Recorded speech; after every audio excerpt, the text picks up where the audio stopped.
Okay, so we moved out of Abidjan to a city called Bingerville, which is still considered Abidjan, but it's like a suburb. So we flew out to Bingerville. We rented a place. It's a nice big compound. We're gonna try to fix it up a little bit and see how life goes now. There's baby Bella with her little African pouch. So this is our compound. I'm gonna try to put the house together. So I got a lot of work to do. Okay, so we just moved in last night. I don't have the TV mounted yet. It's gonna be a month before I even get internet, so I'm not in a hurry to put it up. And we got all these big glass doors. Is the one side of the wall. There's the entrance of the house right there, and it comes down here. So we're gonna hang up blue, gray curtains. I got one curtain gray, one curtain blue. I just gotta do those two windows. So it's not exactly even.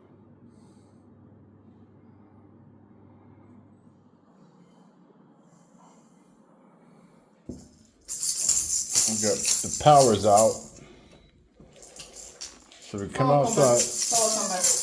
Power come back? Yeah. It just now came back? Yeah. You're kidding me. Okay, so let's go look at how to turn on the power. This is how you got to do it in Africa. Give us a lesson on how to.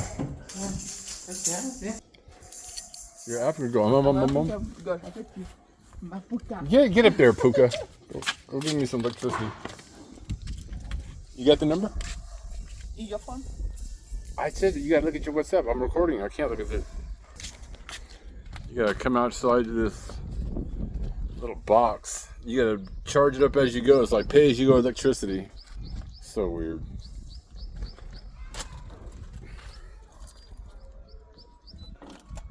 So you just push the number.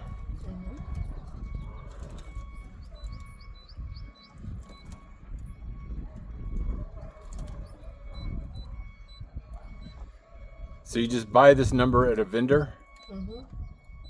Wave. So you stop at a little recharge place. They have them all over the place, and you just pull in. You say, I want this much money to put on my wave, and they give you a number. And then you put it in your. Okay, so how much? It says good. It says good. Okay. So 20. we have 20,000 on it? 20,000. Okay, that's gonna last about a week. Hopefully. Rex is out here using the bathroom. He doesn't know that he can use the bathroom in his own yard. He's been waiting to go outside. He doesn't realize that this is outside. Rex, come on, let's go. There's bigger dogs out here than you. Come on. Africa's not safe for you. You're small. Let's go. Get in there.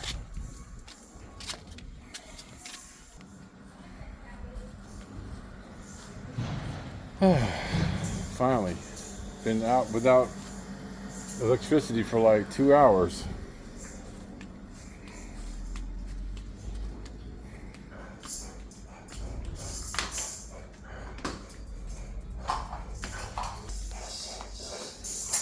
Ginger's. Oh. Come on, Rex. Come on. Get in here. Let's go. Come on. Got the air conditioner in here. Ginger has been stuck up in here for 2 days. She doesn't come out. She's so scared. This is the first time in the year of her life that she's ever left the apartment. You okay, Ginger? She's really depressed. She doesn't know what's going on. I got the clean on, so I'm going to close this.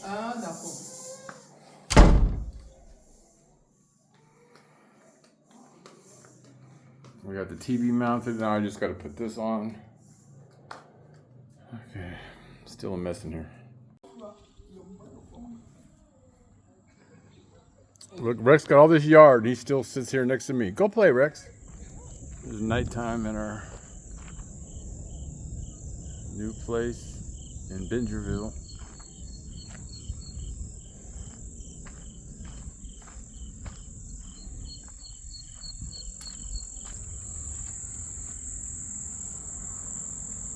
Bella.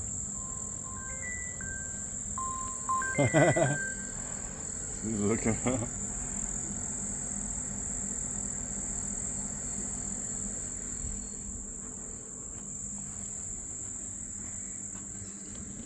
all moved in. Ginger hasn't been hardly out from underneath the refrigerator because she's so scared of the new place. Matter of fact, where is she? Got half the curtains up. No, she's nowhere.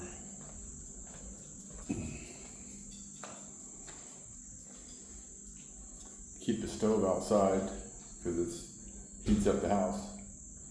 So, baby, what do you say? You find a ride to work tomorrow on the motor taxi? Yeah. What do you say? It's okay. I called 10 minutes before. Oh, okay. So you got a long commute tomorrow. Yeah. Long day tomorrow. Yeah.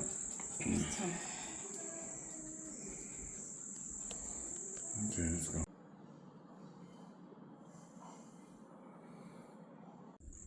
Okay, so we're way out in the country now, way out in Bingerville, Cote D'ivoire. It's outside the city of Abidjan, city of Bingerville. And so we're gonna go to the store. So I think we gotta take a motor taxi and then a regular taxi up to the store. I guess we're gonna go to the mall. Or maybe another store I've never been to before. So we're gonna take our journey. It's in the evening now. It's nice out. It's been hot the last few days. Power was out for like 2 hours. They're actually waiting for me. Get in here. Get in here, come on.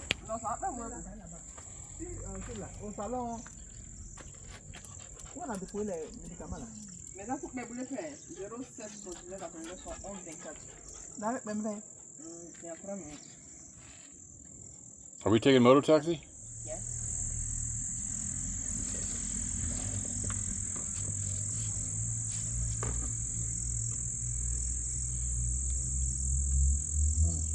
Okay. Just gonna go for a walk. There's Bella going for a walk. We're gonna go to the store. Yeah. Let's have her. You carrying the trash? Mm-hmm. It's about time you took out the trash.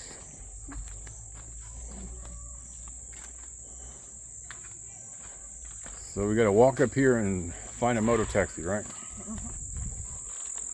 My favorite. You want me to carry that? Should I be a gentleman and carry that? It's quite a load you got.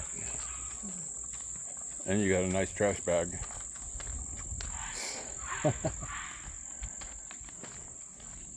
Rex is yelling at us. Why are you leaving me here?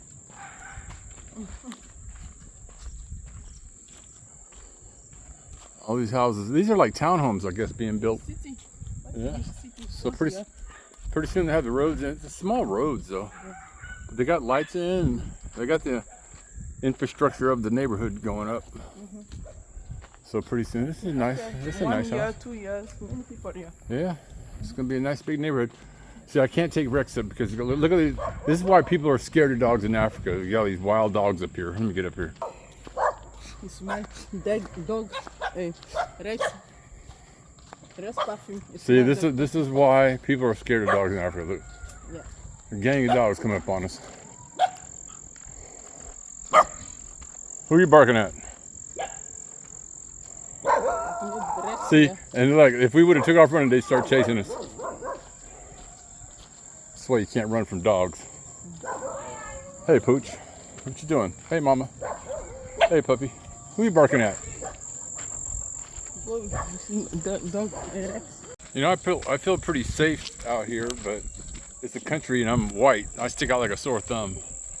There's no white people out here. Do you think there's any white people? I think yes. No. I think yeah. You know, see maybe. But the problem is, I know everyone confuses.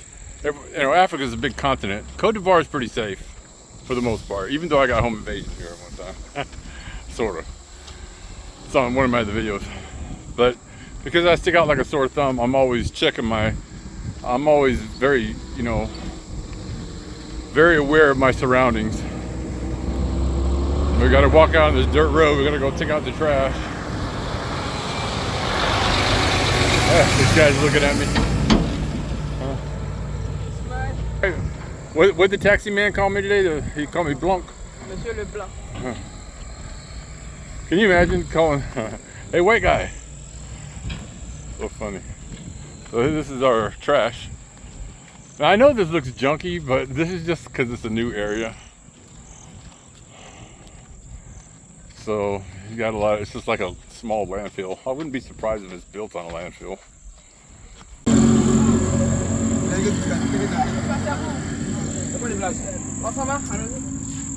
Ah, my favorite. 10 kilos of pork for 25,000 francs CFA. So I want to see what that is per kilo. Okay, so basically we got fresh pork cut at the butcher. So for about $1.81 USD per pound. So it's actually a pretty good price. So it's a couple dollars cheaper. Yeah, it's a lot, huh? I give you nice, no. Is it good cuts? Yeah, I wouldn't know. I've never. I inspect. You inspect? We- Yeah, because she's a health inspector why at you- these slaughterhouses. What? Right, you see, right here, it's good. Why you write it's good? Oh, and the green means it's good. Yeah. So we're washing the meat, Yeah, wash it. You wash? and we're gonna put it in plastic bags, and we're gonna freeze it. So we'll have. I'm not Muslim, so I love pork. I don't mind eating filthy animals. Baby, let's close the door so the flies don't go inside. So we've been without power for the last couple hours. Michelle's cutting up the pork. There's life in Africa. And Futu. Oh, Grandma watching Bella. What is Grandma making? What does she make? No electricity. No, what does she make? What is it? Soup? Soup. Yeah.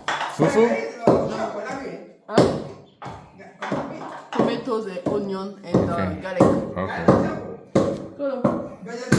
We cook outside because it gets really hot here, so we keep the stove outside so it doesn't have to compete with the air conditioner. Of course, electricity's out, so I'm worried about the refrigerator.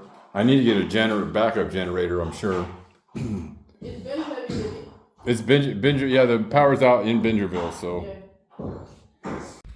Okay, we're just gonna take a walk in the new neighborhood here. Most everything's under construction here. There's like sporadically a few houses done. I don't know if people own houses or just rent houses out here, but they're all different types. None of them. There's a few that are the same. Some of the townhomes, but so I guess these are all sort of different. There's a finished one. Rex is jumping from bags. Come on, Rex, let's go. We're gonna go look at the neighborhood. So I'm hoping they're getting these lines put up. I'm hoping that means there's gonna be some internet here pretty soon. I gotta go about 2 weeks or a month without internet. I have my American phone, which is giving me some data. I still have T-Mobile.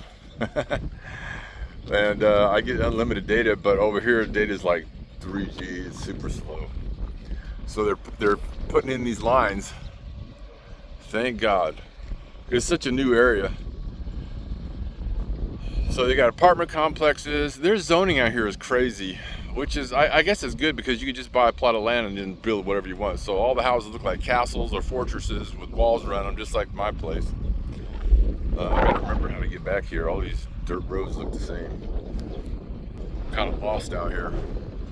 Got a nice breeze today. It's always 85 degrees. It's been actually hot the last few days because this is, let's see, we're in March. So this is actually, I guess, summertime for Cote D'ivoire. So, yeah, just out exploring the neighborhood. Went to the store last night, found a supermarket. This is what's nice about getting out of the expat area is the food prices were a lot cheaper. Like things were like almost everything I bought, it was almost like $1 or more cheaper than I was getting it at in the expat area where all the white people shop. That's what I hate about expats, man. They come in and they'll just pay any kind of crazy prices for stuff, and then you just get outside the area and you can actually live, you know, a little bit better with cheaper prices and lower prices. But I'm kind of far away from everything now. I mean, and the traffic is so they're building a highway, but so far there's only like a little 2-lane road going all the way back to town, so it gets congested with traffic every night. But I just saw that there's a new freeway under construction, so in the next couple of years it should straighten itself out. I know I'm gonna get lost. We're kind of in an area alleys. Now I want to say, don't forget, if you ever come to Cote d'Ivoire, from what I understand, you can own houses and property with little to no restrictions, even if you're American. They don't, I mean, I guess maybe that's why people get mad, because people can come to Africa and buy land. And I guess people get mad about that because, you know, you can get land cheap over here. So people buy it, and if a white person bought it, I guess that'd be colonizing, I guess. I get so much fucking shit on the internet. I get people calling me racist, colonizer. I'm getting colonizer vibes. I don't even see any more other white people. And now I'm having babies with an African woman, so I guess I truly am a colonizer, I guess. I don't know. I'm just gonna raise my kids in Africa. You know, that's the thing about living in Western society. You know, you get kids. I got a friend of mine who raised his kids in America, and a couple of daughters, and now they're in their 20, 21, 22. Now they're leaving the house. They don't want to have nothing to do with their dad. They're strong, independent women, and they're just, and he married a Mexican woman first, you know, right out of Mexico, and now so his daughters are Mexican American, and now they've gone to college. They're all educated in the system, and now they've lost their family values, and you know, so that's another example of why I don't want to raise my kids in America, because I want to raise them where they're family oriented, where they, you know, because right now Bella has her mom, dad, grandma, aunts, uncles, cousins, third cousins, fourth cousin in the village. And so I'm going to raise her here. I'm going to make sure she's educated. I'm going to raise her the best way I can, centered around family values, and see how things turn out. And then if later on she'll have her American citizenship, I guess, if she wants to go to America. But since I'm not rich, and I'm really not even middle class, I'll be able to raise her in a moderate, humble, you know, way, without spoiling her.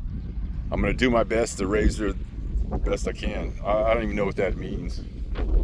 Just gonna she's gonna live here and experience some of the, I don't want to say hardships, because it's modern, you know, this is 2025. It's not like I live in, you know, it is a third world country. I mean, you look around, but it's safe, relatively speaking. There's no political unrest right now or anything like that. They love white people here. They love Americans. From what I see, I've only come across maybe one person that really didn't like me, but he was educated and went to school, and then he was a scientist, and I tried to be friends with him, but he was really super jealous of me. He started hitting on my girlfriend and started talking crap behind my back about just petty stuff. Well, I figured out what it was. Even though I'm retired, I make more money than him, and apparently that pissed him off because I'm not educated. I'm sure that's what it was. He didn't approve, because Michelle has her doctorate, even though she's a veterinarian. Of course, that's not like a doctor, medical doctor, but she has her doctorate. She went to school for a long time in a different country, so she's considered in the doctor class here, and that scientist guy was too, and so he didn't approve of her being with an ex-military guy that wasn't in their class apparently. But he only got that way because he went to England and studied. He had some white guy sponsor him. I guess took him when he was poor and put him through school. I don't know why.